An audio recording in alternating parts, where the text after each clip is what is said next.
이 땅에 태어나서 육신을 가지고 세상을 살아가는 사람이라면 누구나 할 것 없이 한평생 좀 편안하게, 부유하게, 건강하게, 또 가치 있게, 의미 있게 그렇게 살려고 노력할 것입니다. 그래서 열심히 공부해서 좋은 직장 가지고 돈 벌고, 또 인격적 훈련도 부지런히 하고, 또 이 땅에 훌륭한 일들을 많이 하기를 원할 것입니다. 그렇게 해서 실제로 자신이 이 땅에서 나는 참 행복하다, 나는 행복한 사람이다 라고 말하며 사는 사람도 많이 있을 것입니다. 그런데 하나님의 백성 그리스도인들은 과연 어떨까요? 예수를 믿는 그리스도인들도 그들처럼 그렇게 열심히 공부하고 또 노력하면 그들처럼 우리도 행복해질 수 있을까요? 한마디로 말하면 절대로 안 된다입니다. 그럴 수가 없다는 것입니다. 왜냐하면 하나님의 백성들 속에 살아있는 영혼 때문에 절대로 안 됩니다. 우리 속에 있는 영혼은 육체와 심이 달라서 아무리 돈을 갖다 주고 명예를 입히고 아무리 좋은 그런 환경을 만들어 준다 해서 그것 때문에 내 속에 있는 영혼이 행복해지거나 평안해지지는 않는 것입니다. 예수 믿고 구원받은 우리 속에 있는 영혼은 하나님을 만날 때, 하나님의 말씀을 들을 때, 그 말씀에 순종하여 살 때, 하나님의 말씀의 은혜를 입을 때, 그때 내 속 사람 영혼이 편안해지고 행복해질 수 있는 것입니다. 물론 돈도 필요하고 이 땅에 살아갈 환경도 좋아야겠지만 그것만으로 되는 게 아니라 우리 영혼, 하나님과 교제하고 하나님을 예배하고 하나님을 찬양할 때 내 속의 영혼이 만족하고 기뻐할 수 있다 하는 사실들을 기억해야 될 것입니다.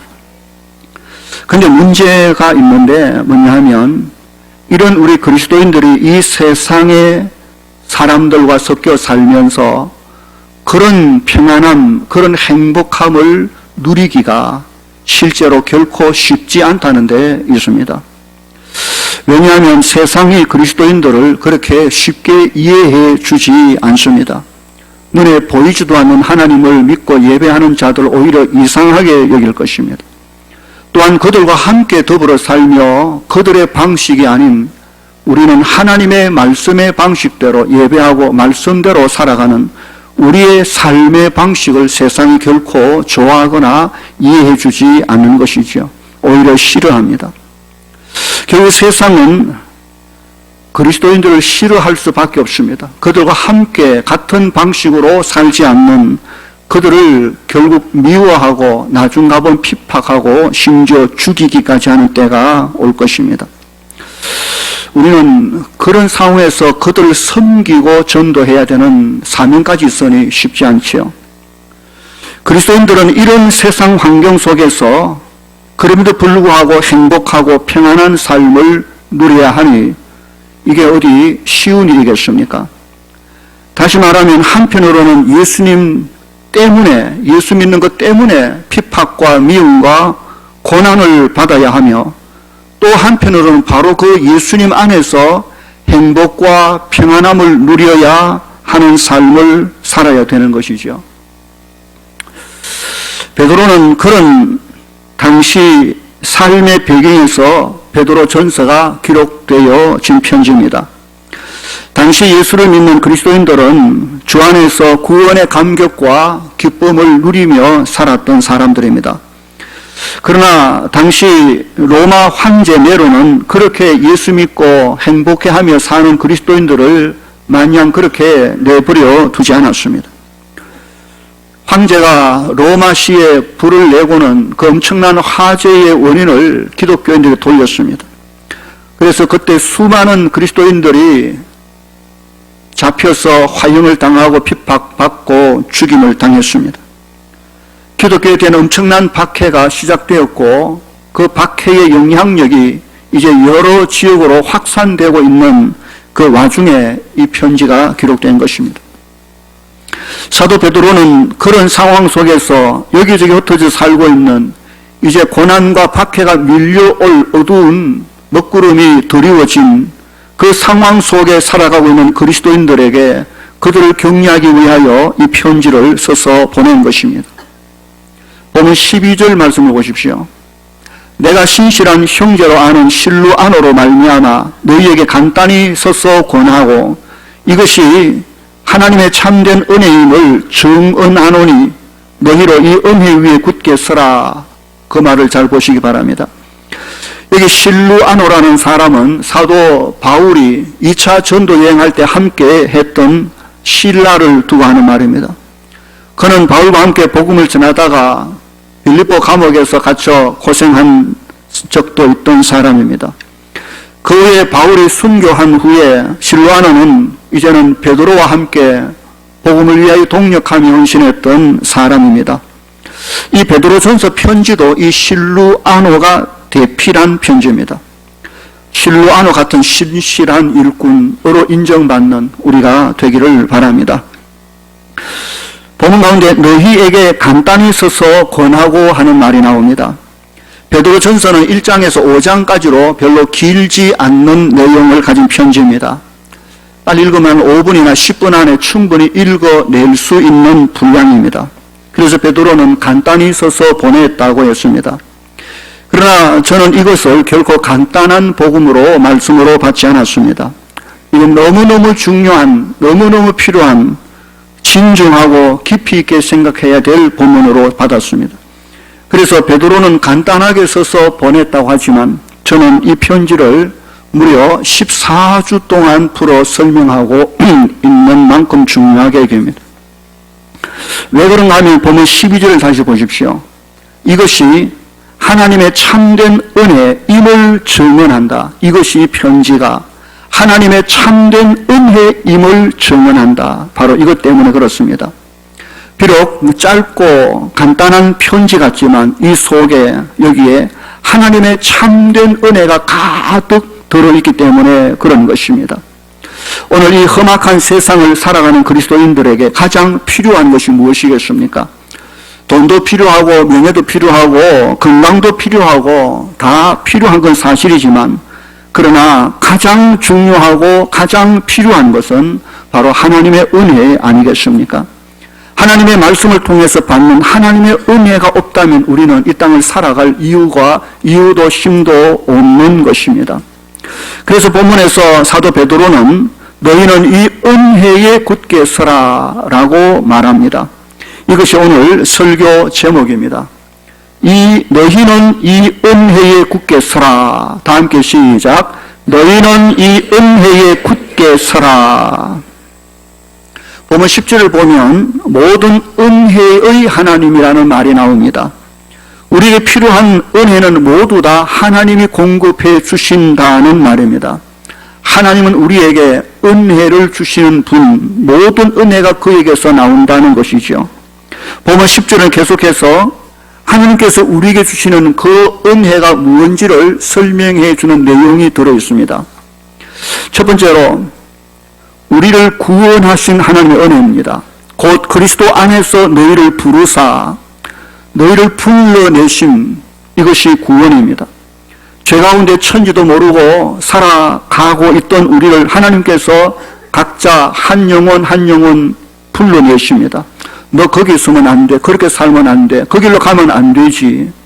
바른 길, 생명의 길 내게로 와야 돼. 하고 한 사람 한 사람의 영혼을 하나님이 불러내셨습니다.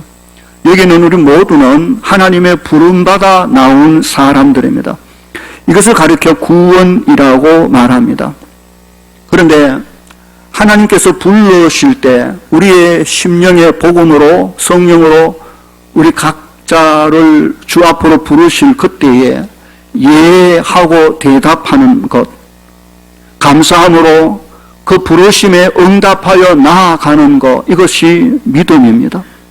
우리는 그 믿음으로 하나님의 부름을 받고 구원의 자리에 나와 하나님의 자녀가 되어 오늘 예배하는 것입니다. 그러면 그 믿음의 근거가 무엇입니까? 예수 그리스도입니다. 그리스도 안에서 너희를 부르셨다고 분명히 밝힙니다. 그리스도, 그가 세상에 오시지 않았다면 우리는 우리의 구원을 위하여 믿을 대상을 찾을 수가 없을 것입니다. 그가 이 땅에 오셨기에, 하나님의 아들, 그가 오셨기에 우리는 그분이 메시아, 하나님의 아들, 나의 구세주로 받아 믿는 것입니다. 그가 십자가에 못 박혀 죽지 않으셨다면 우리는 우리의 구원을 위하여 믿음의 대상을 붙잡을 수 없을 것입니다. 그가 십자가에 못 박아 죽어 주셨기 때문에 그 십자가의 구속 사역을 믿어 구원의 자리에 이르게 된 것입니다. 이 모든 것이 하나님의 은혜입니다. 오늘 험한 세상을 이겨낼 수 있는 그 가장 중요한 비결이 바로 여기에 있습니다. 나는 예수 그리스도 안에서 부름받고 구원받은 하나님의 자녀이다. 이 확신. 나는 예수 그리스도 안에서 하나님의 부르심을 받아 영원한 하나님의 자녀가 되었다. 이 확신, 이 믿음 가지고 이 세상 살아내는 우리 모든 성도들 다 될 수 있기를 주의 이름으로 축원합니다.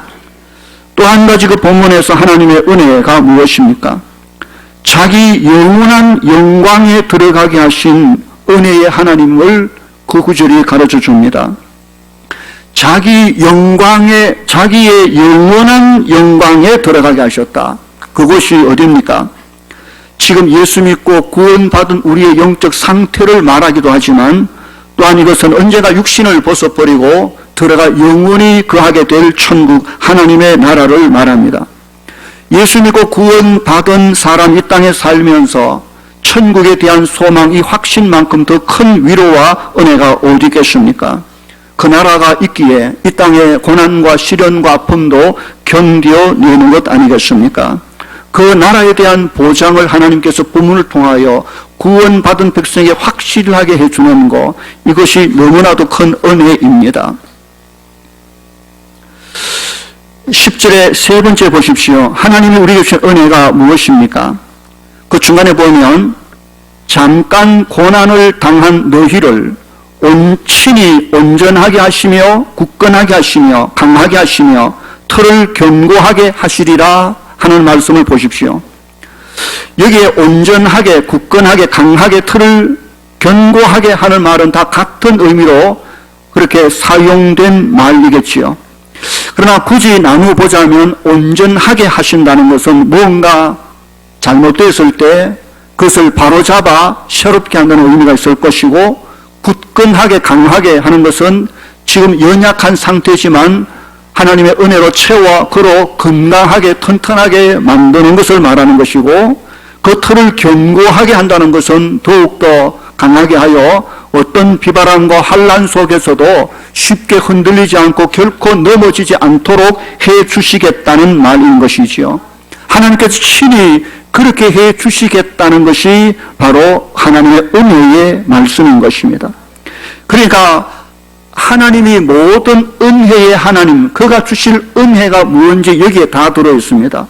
정리하자면 첫 번째가 구원이 은혜입니다.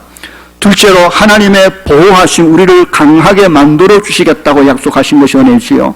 그리고 셋째로 영원히 예비된 천국, 그 영광의 소망을 우리에게 주시는 것입니다. 이것이 어쩌면 우리의 신앙의 시작이요, 과정이요, 마지막일 것입니다.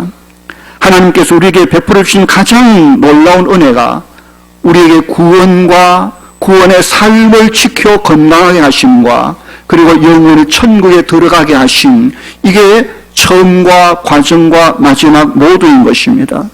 이 구원의 과정과 은혜를 가슴 속에 깊이 붙잡고 살아낼 수 있기를 주의 이름으로 간절히 축원합니다. 그런데 여기 10절에서 아주 중요한 말씀 하나를 놓치면 절대로 안 됩니다. 무엇입니까?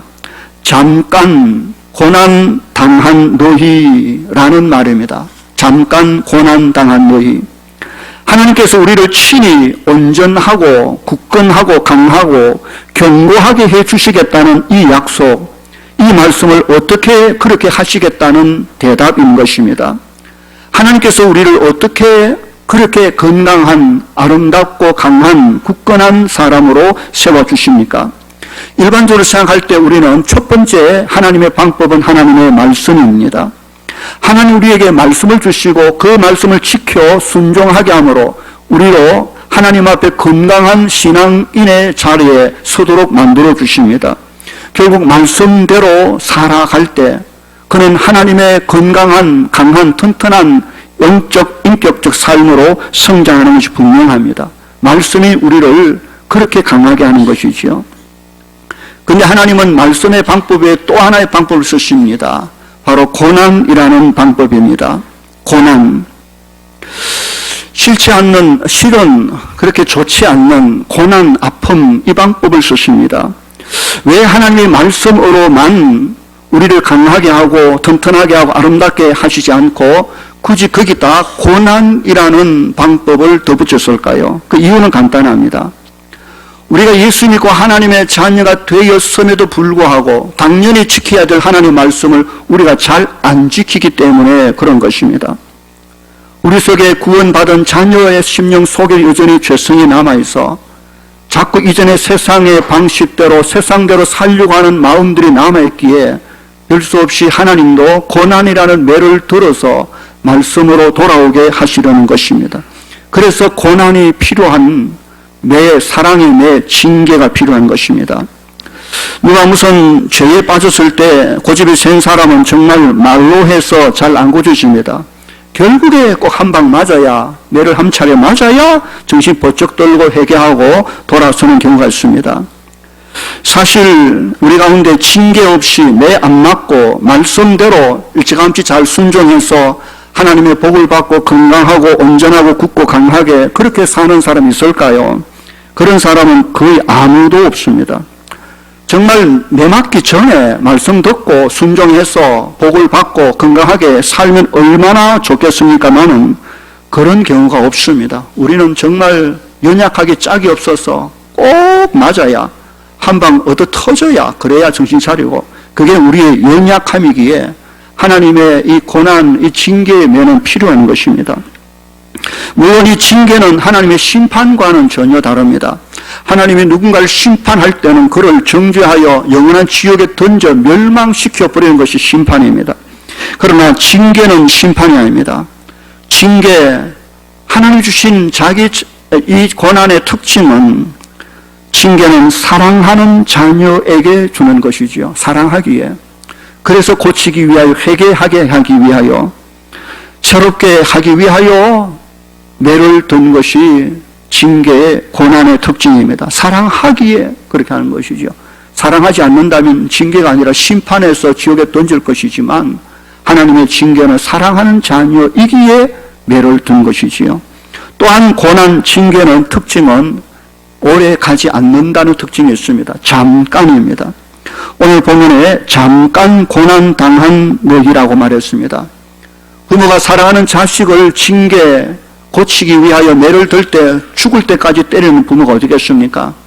회개할 때까지 매를 들지요. 회개하면 즉각적으로 매를 내려놓는 것이 부모인 것입니다. 하나님의 징계는 결코 길지 않다. 잠깐 당하는 고난이라고 말했습니다. 그러므로 그리스도인에게 다가오는 고난은 결코 길지 않습니다. 한계가 있고 잠깐인 걸 기억해야 됩니다. 길어봐야 얼마나 길겠습니까? 아파봐야 얼마나 아프겠습니까? 세상에 누구로부터 이런저런 욕을 들어봐야 얼마나 당하겠습니까? 잠깐입니다. 한평생 그랬다고요? 한평생도 지나고 보면 잠깐입니다. 그야말로 잠깐일 뿐이지 영원히 계속되는 징계가 없다는 것을 기억해야 됩니다. 그리고 그 고난이 주는 유익은 엄청나게 많습니다. 한 방 맞고 매를 맞고 정신 차려 하나님 앞에 바로 서는 것이 고난의 목적인데 얼마나 중요한지 모릅니다. 오늘 보면 10절을 다시 보십시오. 거기에 두 가지 내용이 선명하게 이렇게 서로 대조가 되는 내용을 볼 수가 있습니다. 자기의 영원한 영광에 들어가게 하시니가 잠깐 고난을 당한 너희를 그렇게 말하고 있습니다. 여기에 대조되는 두 내용이 뭡니까? 영원한 영광 그리고 잠깐 고난이라는 말이 나옵니다. 이 조합이 아주 중요한 말입니다. 이걸 조합을 비틀어 버리면 큰일 나지요. 예를 들어서 영원한 고난, 잠깐 영광 이래 되면 큰일 납니다. 큰일 납니다. 세상 사람들은 세상에서 받는 그들의 영광은 사실 잠깐입니다. 평생을 잘 살아도 잠깐입니다. 그리고 그 후에 영원한 고난, 영원한 심판이 있다는 걸 그들이 모르기에 참 가슴 아픈 일이죠. 그리스도인들이 이 땅에 받는 고난은 그야말로 잠깐입니다. 그리고 그 이후에 영원한 영광, 하나님이 영원히 예비한 영광의 나라가 기다리는데 그 영원한 영광의 나라에 비교할 때 세상에 받는 고난은 그야말로 순식간 잠깐이죠. 우리는 이 사실을 기억하고 살아가야 될 것입니다. 그러면 이런 믿음을 가지고 사는 그리스도인이 이 세상에서 당한 이런저런 고난에 대하여 어떤 태도, 어떻게 해야 되는지 오늘 본문은 몇 가지 실예를 들어 설명해 주고 있습니다. 그 첫 번째가 염려의 문제를 말하고 있습니다. 7절 보십시오. 너희 염려를 다 주께 맡기라. 이는 그가 너희를 돌보심이라 라고 했습니다. 이 땅에 살아가는 사람 치고 염려 없는 사람 누가 있겠습니까? 예수를 믿어 구원 받은 사람에게도 여전히 염려와 근심은 시도 때도 없이 매일 다가옵니다. 조그만 병만 들어도 염려가 되고 근심이 되고 돈이 없어도 걱정이 되어지고 자녀가 속색이면 또 걱정이 되고 사업이 안 돼도 염려와 근심이 밀려오는 것입니다. 문제없이 염려 없이 살아가는 사람은 신불신을 막론하고 아무도 없는 것입니다. 시도 때도 없이 만나는 이 염려, 이 근심들 오늘 성경은 우리에게 뭐라고 말합니까? 기억해야 될 것은 이 염려로 말미암아 머리가 아프고 속이 상하고 밀려오는 이 고난, 그 고난 역시 성경은 잠깐이라고 말한 것을 기억해야 됩니다. 다시 말하면 잠깐만 염려하는 건 괜찮습니다. 그러나 계속 염려할 필요는 없다는 것입니다. 곧 하나님께 맡겨야 됩니다. 아, 이건 내가 염려해서 될 일이 아니야. 이건 내가 걱정한다고 풀려질 일이 아니지. 이건 하나님께 맡겨야 돼. 하고는 하나님께 가져와 그 문제 놓고 기도하고 하나님의 도우심을 구하고 하나님의 능력을 구하고 기도하는 것이 우리의 태도이며 자세인 것입니다. 실제로 염려할 그 시간에 차라리 기도하는 것이 100번, 1000번 나을 일이죠. 염려한다고 해결되어지는 사실 아무것도 없습니다. 고민한다고 우리의 머리카락이 1mm라도 자랍니까? 그렇지 않습니다. 그러나 기도하면 안 될 일이 없습니다. 왜냐하면 하나님이 그 문제를 붙들고 해결해 주시기 때문에 기도하면 되지만 염려한다고 되는 일은 없습니다. 염려가 없다는 말은 아니지요. 그러나 염려는 잠깐만 하십시오. 그리고는 하나님께 곧 맡기고 하나님의 능력을 구하며 염려의 문제를 이겨나갈 수 있는 우리 모두가 될 수 있기를 주의 이름으로 간절히 축원합니다. 둘째로 마귀의 문제입니다. 마귀의 문제입니다. 이 문제는 좀 심각하지요. 왜냐하면 마귀는 하나님의 대적자이며 그의 자녀들을 해방하고 대적하는 자입니다.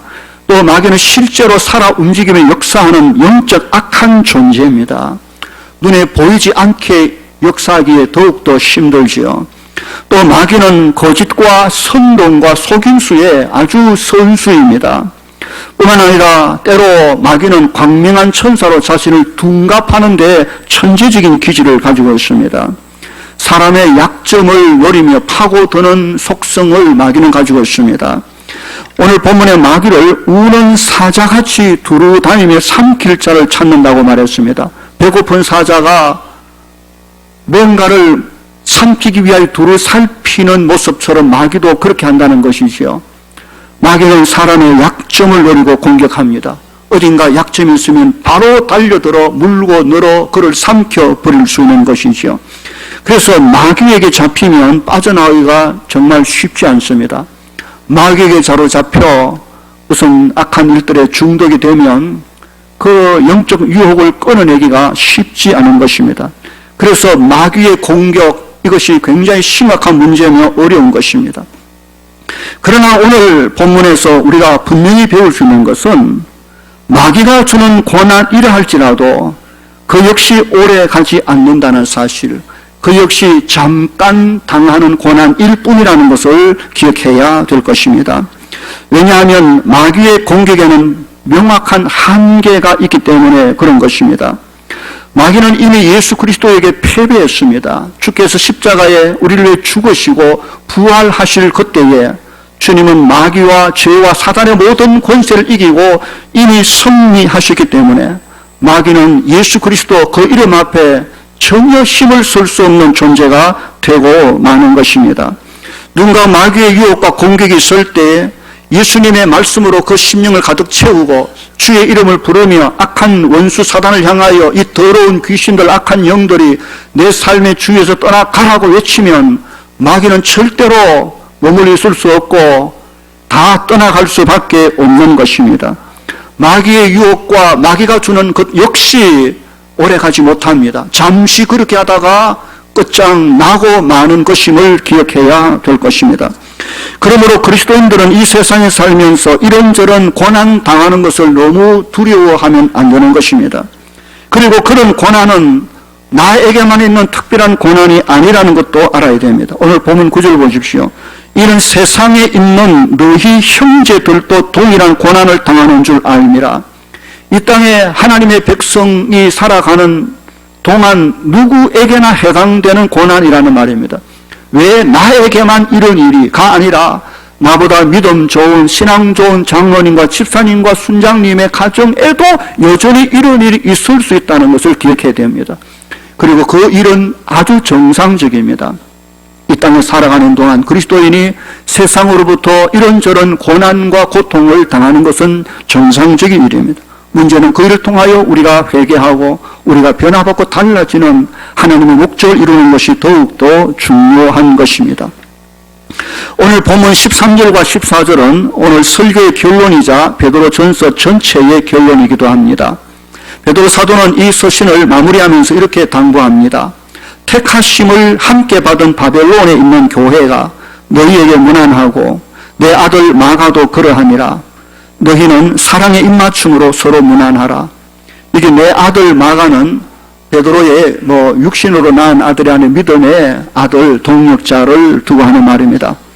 그리고 바벨론이라는 말을 쓴 것은 로마를 가리켜 하는 말입니다. 왜냐하면 그 옛날 바벨론 느부갓네살 왕이 하나님의 도성 예루살렘을 쳐서 멸망시킨 적이 있기 때문에 그렇습니다.